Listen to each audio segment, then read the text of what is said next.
दंडोत वंदनानिकवार सर्वकला समर्थ Dolan तेरा खो प्रभु जन नानक ते कर हथ डोलन तेरा खो प्रभु जन नानक ते कर हथ। सौभाग्यशाली गुरुमुख सज्जन मंडली, इसी प्रकार अपने मन की समस्त वृत्तियों को एकाग्र करते हुए अपना ध्यान सन्मुख विराजमान श्री परमहंस महान विभूतियों के पावन स्वरूपों की ओर और हाजरा हजूर श्री श्री 108 श्री सतगुरु देवदाता दीनदयाल जी महाराज जी के सुंदर मनोहर दर्शनों की ओर लगाते हुए प्रेम सहित मिलकर बोलिए जयकारा बोल मेरे श्री गुरु महापुरुषों के वचन हैं, अलख पुरुष की आरसी संतन ही की देह, लखा जो चाहे अलख को इन्हीं में लख ले। फरमान करते हैं परम संत श्री कबीर साहिब जी अपने मुबारक वचनों में कि जब से इस सृष्टि का निर्माण हुआ है, सृजना हुई है, तब से संतों का, महापुरुषों का, वक्त के अवतारी पुरुषों का इस धरती पे अवतरण होता ही आया है।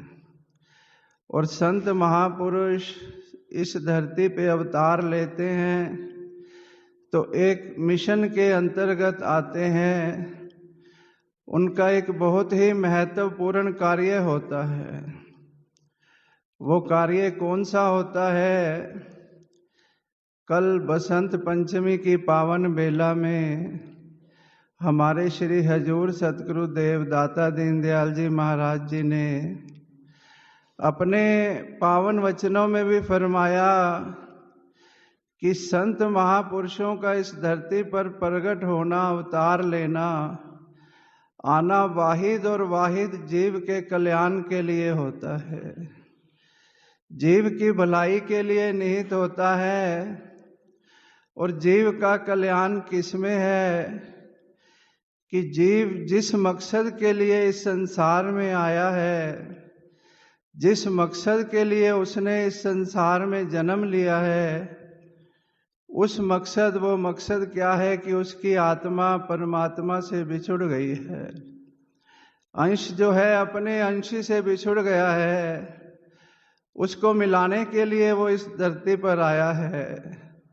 और उसको मिलाने के लिए ही, उसका मार्गदर्शन करने के लिए ही संतों महापुरुषों का इस धरती पर आगमन होता है। हम नित्य प्रति गुरु महिमा के अंदर वर्णन पढ़ते हैं, गायन करते हैं।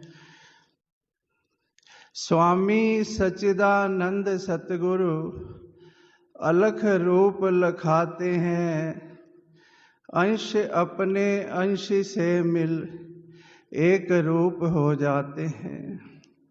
जब जीव महापुरुषों की शरण ग्रहण करता है, उनसे नाम का उपदेश लेता है, नियमों पर चलता है, तो महापुरुष कृपा करके उसको नाम की दात बख्शते हैं।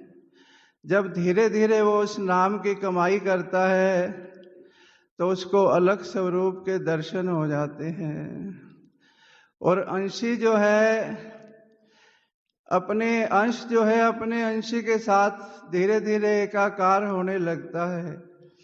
और यही जीव का इस संसार में आने का मिशन होता है, और महापुरुषों का भी यही मिशन होता है।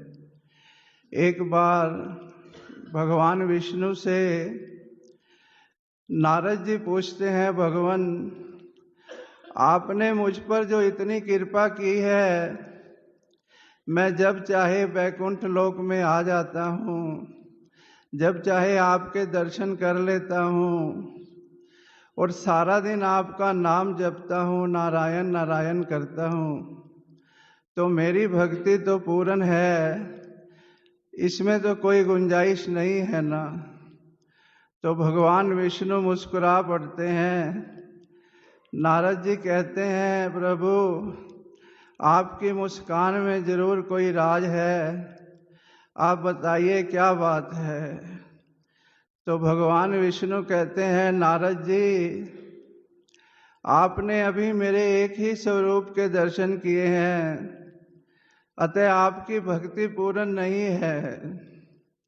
आपको मेरे अलग स्वरूप के दर्शन करने के लिए किसी को अपना रहबर बनाना पड़ेगा, अपना गुरु बनाना पड़ेगा।